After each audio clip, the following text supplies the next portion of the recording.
কিংবদন্তি শিল্পী, সুরকার, গীতিকার সলিল চৌধুরী।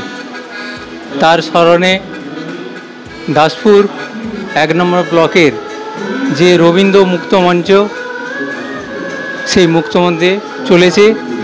আমরা পেয়ে গেছি এই সলিল স্মরণ অনুষ্ঠানের অনেক উদ্যোক্তাকে।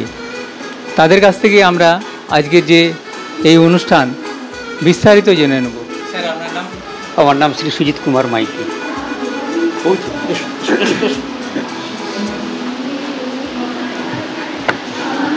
এই সলিল স্মরণের অনুষ্ঠান আপনারা করতে গেলেন কেন? আসলে রবীন্দ্র, নজরুল বা পঞ্চকবি বলতে আমরা যাদেরকে বুঝি, তাদের পরেই কিন্তু সলিল চৌধুরীর কথা ভাবা উচিত। এবং সলিল চৌধুরীর এত গান আমরা নিজেরা পরিবেশন করি বা ছাত্রছাত্রীদেরকে শেখাই, কিন্তু সেটা হয়তো অনেক গান আছে আমরা নিজেরাও জানি না এটা সলিলবাবুর গান বা সলিলবাবুর সুরকার।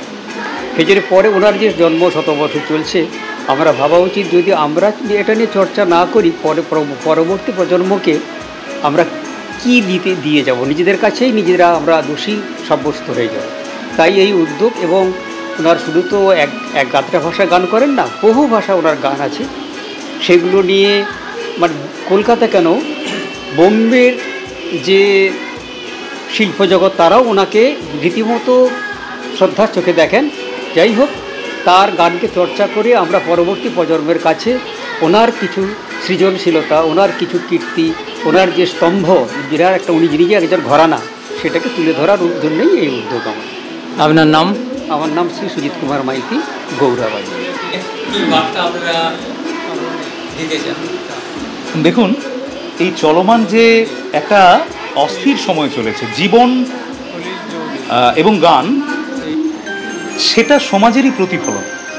দেখুন, এই সময়ে দাঁড়িয়ে যেখানে একটা আমি কদিন আগে সোশ্যাল মিডিয়ায় লিখেছি একটা বিশেষ ভোজপুরি গানের কথা, তো রাত্রি 9টা থেকে শুরু করে রাত্রি 10টা থেকে শুরু করে যে সমস্ত অনুষ্ঠান পাড়ায় পাড়ায় হচ্ছে, আমাদের পরবর্তী প্রজন্মরা ভাবছে ওটাই গান বাজনা।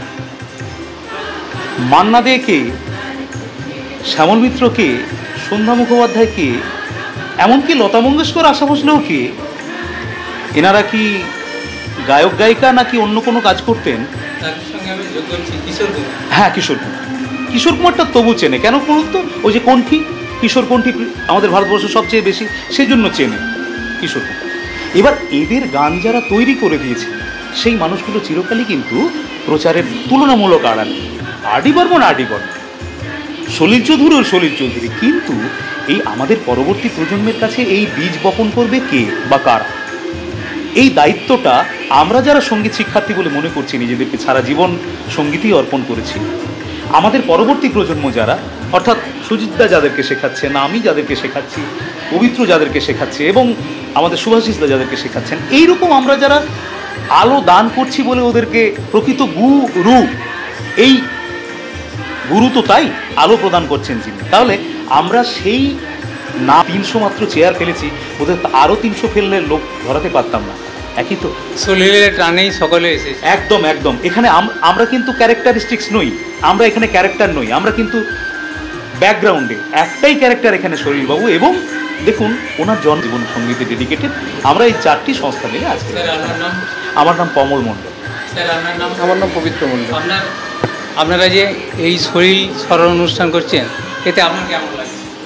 হ্যাঁ, ভালো না লাগলে কেন করবো? অবশ্যই ভালোর জন্য। এবং আমার যাতে স্টুডেন্ট এবং পারিপার্শ্বিক আরও যারা শ্রোতৃবৃন্দ, যারা শ্রোতারা আছে বা বিভিন্ন স্থানের মানুষ, তাদের কাছে সলিল চৌধুরীকে পৌঁছে দেওয়ার জন্যই আমাদের এই প্রচেষ্টা। এবং আমার তো মনে হয় আমরা আস্তে আস্তে সফলের দিকে এগোচ্ছি। আজকের যে সলিল স্মরণের অনুষ্ঠান, সেই অনুষ্ঠানের সমস্ত উদ্যোক্তাদের সঙ্গে কথা বললাম।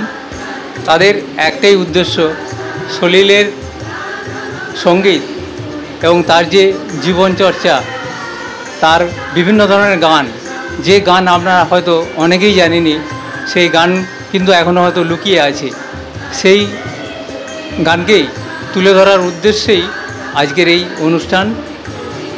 ক্যামেরায় রাজীব পাতের সঙ্গে আমি শ্যামাপদ প্রামাণিক, STSP news Bangla, Indian news Kolkata, সবার খবর সবার আগে দাসপুর থেকে।